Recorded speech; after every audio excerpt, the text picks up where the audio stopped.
Greetings, I'm Pillar Nexus, the Ancient Gladiator, today with Pillar Loves Tabletop Games. Today's episode is Between Two Cities. This is the Essential Edition. Your goal is to have the most points at the end. To do that, you'll be building cities with the players to your immediate left and right. However, your final points will be based on the worst of the two. So you're trying to build in a balanced way. As part of the setup for the game, each player pair will get a random landscape map between them, with the arrow oriented towards the center. Then each player will receive 9 of these smaller building tiles at random. And then each player will simultaneously choose to plan what tiles they intend to play. Players are not allowed to talk at this point, especially not strategically.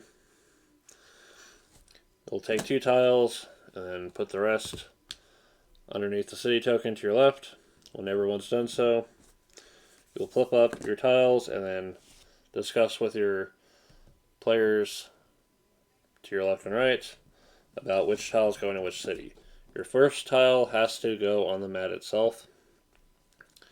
The following tiles have to go adjacent to a previously placed tile. Tiles are considered adjacent across the bridge. Limits on the city's size. You're limited to a 5x5 square. It may result in some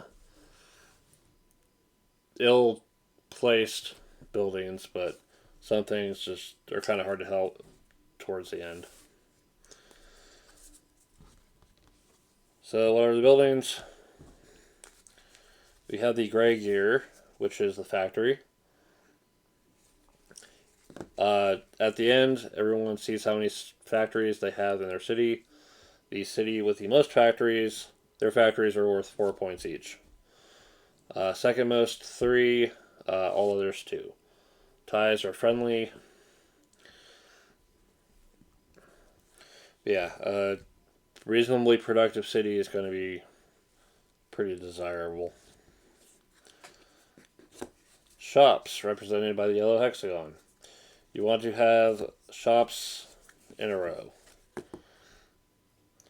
And they're worth more as you get more. From 2 to 5 to 10. All the way up to 20 if you can complete the 5 row. If you have another shop just kind of spurred off, that's its own group and scores separately. So 2, 5, 10 plus 2 is 12 per shops.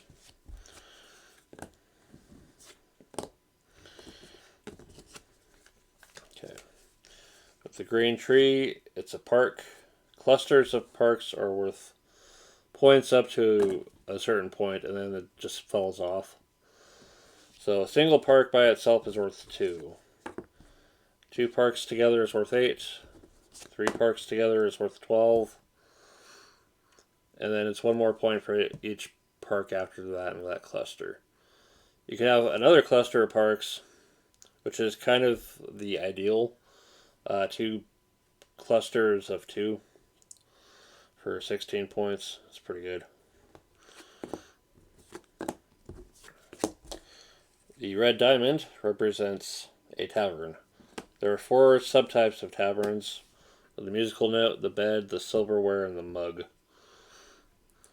For each set of unique tavern icons in your city, you get points based on how many are in that set. So 1, 4, 9, 17. Regardless of where they are. If you have 2 of the same icon, then that new icon is its own set. It's not very efficient to have multiple taverns of the same type. Alright. The blue rectangle represents an office. You just get points based on how many you have. 1 office is worth a point. 2 is worth 3. 3 is worth 6, then 10, then 15, and 21. And then if you have a 7th office, then you start over adding the 1 to that. So it becomes 22, then 25. And 22, then 24, then 27. You should probably stop at about 6 offices. In addition, if an office is adjacent to at least one tavern, you get a bonus point. It doesn't matter how many taverns they're adjacent to. However, multiple offices can be adjacent to that same tavern for bonus points. The brown house represents residential. It's worth points based on different types of the other buildings that you have. So as long as you have at least one office, at least one tavern, at least one park, at least one shop, and at least one factory, that's potentially worth 5 points. If you don't have any of these for whatever reason, then it's worth nothing. If the house itself is adjacent to a factory, then that one is only worth 1, no matter what. Yeah, people don't want to live next door to the factory. They want some kind of distance. And finally, we've got the little purple flag. It's a civic building. These ones are a special condition. So on their left side, underneath the plus symbol, is what they want to be next to. Sports field wants to be next to a factory and a park. It does not want to be next to an office. So it's worth 1 point on its own. It's worth 3 if it's adjacent to at least one of the two. It's worth 6 if it's adjacent to at least one of each. However, if it's also adjacent to its negative, then it's worth 1, period. Yeah, you don't want the sports field next to the office. It's a surefire way to break some windows. And that's basically it. Round 2, which will hit after everyone's taken 4 pairs of the small buildings and thrown the last one, to the side for that. Round 2, each player gets these duplex tokens. And it's worth paying attention to the fact that they are specifically oriented a certain way. Some of them are side by side. Others are straight up and down. All your tiles have to be oriented the same way on your landscape mat. But yeah, you'll keep 1, or you'll keep 2, one that you plan to put in each city. And then throw the 3rd to the side. And then for the final round, each player will get another stack of the 9, but this time they pass to the right. Again, you are restricted to a 5x5 square, and it has to include the landscape mat in its entirety. And then, once everyone's filled up their 5x5 square with tiles and their landscape, it'll go to scoring. Again, scoring based on the types of buildings. Make sure to figure out who's got the most factories to figure out the base of that scoring. If there's a tie, which, funny story, last time I played this game, we had 6 players all end up in a tie because we all alternated with the same score of a worst city. Yeah. Your final score is the worst of the two, so if you got one city for 74 and the others were 68, then your final score is 68. Tiebreakers. Let's see here. Then you can first tiebreaker is you compare your highest scoring city. Second tiebreaker is compare the quantity of buildings by type in both of their cities from top to bottom. So number of factories, then shops, then parks, taverns, offices, houses, and finally civic buildings. The I don't think the tiebreaker should get past the factory by too far. But yeah, whoever's worst is the best out of all that wins. Other things that the game has to offer: there's a two-player variant, a beginner variant, which does away with the landscape map, and it says um, make a 4x4 city. There's the districts variant. So as part of that setup,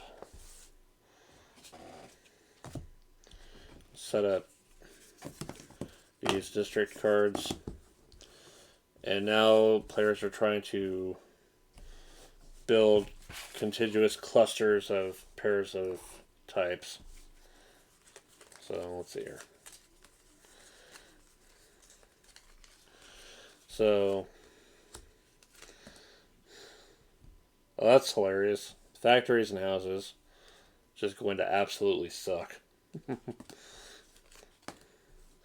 Offices and taverns, and civic buildings and shops. So again, it's like the parks. You'll have to kind of cluster them together. The player who's got the biggest cluster of those types will score the primary, the gold medal points. Second most will get the silver medal. It will contribute to end game scoring.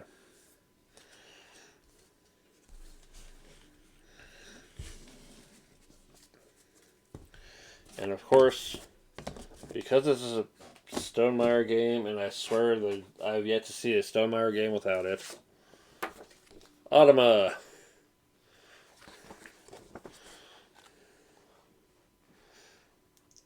So I have yet to test this one out, so I will probably be talking about it more when I do the Watch Me Play It solo video for it. Why do I like this game?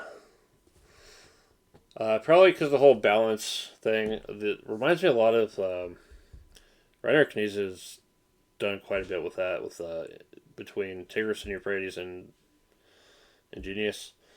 But just the whole having to build in balance and try to, you want to help both cities, because if you focus too much on one, it's not going to work well for the other one, and that's going to hurt you.